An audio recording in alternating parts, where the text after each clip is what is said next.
Japan নাকি Brazil, কে জিতবে knockout পর্বের ম্যাচটি, জানালো খালি সিটিয়া। বিস্তারিত জানতে ভিডিওটি না টেনে দেখুন। গ্রুপ পর্বে দ্বিতীয় হয়ে নকআউট পর্বে পা রেখেছে জাপান। রাউন্ড অফ 32-এ এশিয়ার দেশটির প্রতিপক্ষ 5বারের বিশ্ব চ্যাম্পিয়ন ব্রাজিল। সেলেসাওদের বিপক্ষে আজ বাংলাদেশ সময় রাত 11টায় মাঠে নামছে ব্রাজিল বনাম জাপান। ব্রাজিল জাপান এখন পর্যন্ত 14বার নিজেদের মধ্যে দেখা করে তার মধ্যে 11বার জয় পায় ব্রাজিল। অন্যদিকে 2 ম্যাচ ড্র আর 1টি ম্যাচ জয়লাভ করে জাপান। তবে গত অক্টোবরে টোকিওতে হওয়া প্রীতি ম্যাচে ব্রাজিলকে 3-2 গোলে হারিয়েছিল জাপান। সেই ম্যাচের কথাই মনে করিয়ে দিলেন কোচ হাজিমে মারিয়াসু। ব্রাজিলের বিপক্ষে সর্বশেষ প্রীতি ম্যাচটি আমরা জিতেছিলাম।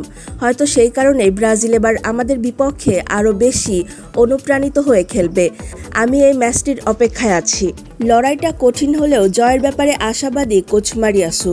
এদিকে একসময় জাপানের বিপক্ষে ব্রাজিলের জয়কে সহজ মনে করা হলেও পরিস্থিতি বদলেছে বলেও মনে করেন মারিয়াসু। প্রীতি ম্যাচে আমরা প্রমাণ করেছি আমাদের হারানো এখন আর সহজ নয়। এটি আমাদের বড় অগ্রগতি। ব্রাজিল বিশ্বের অন্যতম সেরা দল, আমরা তাদের সম্মান করি। তবে ম্যাচে কি ঘটবে তা আগে থেকে কেউ বলতে পারে না। আমাদেরও জেতার সমান সুযোগ থাকবে। তবে ব্রাজিল সমর্থকরা আশার আলো দেখতেই পারেন।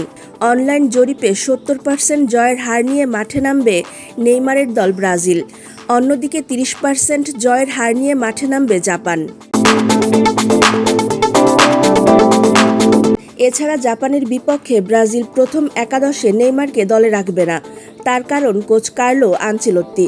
তার অভিজ্ঞতা ও জয়ের ক্ষুধার কারণে দ্বিতীয় হাফে দেখা যাবে নেইমারকে। তার কারণ ব্রাজিল এখন পর্যন্ত ভালোই খেলেছে।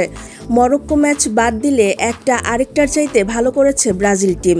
তাই তারা ভিনিসিয়াস, কুনহা ও রায়ানকে নিয়ে মাঠে নামবে। পরের হাফে দেখা যাবে নেইমার ও রাফিনিয়াকে। এমনটা একাদশে পরিবর্তন আসলে অবাক হওয়ার কিছুই থাকবে না। কোচ তো সেই কার্লো আনচেলত্তি। দর্শক, আপনার কাছে কি মনে হয় কোন দল আজ জিতবে, জাপান নাকি ব্রাজিল? জানাতে পারেন আমাদের কমেন্ট বক্সে।